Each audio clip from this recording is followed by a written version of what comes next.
Uba sense some phone kwana ke. Uba no asa chidi. Wa ba man. Ana de na wa.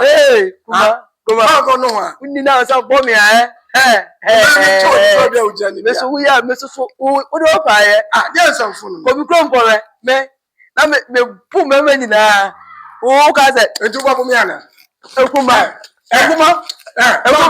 Ma ka fa che mabu no. Ekuma. Ma ka fa che mabu no wati. We nyam. Mabu wati.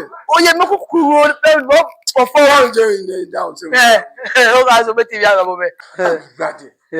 Yes, so grandma ko fa to me husi. Akofo oba papa na adira beto so. Enya papa. Ka le kanina na obo me no. Enya.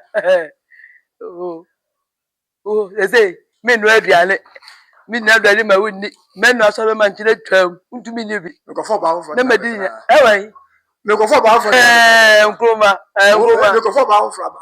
Ho ma me ho. Oba no. Oba ko de watiti.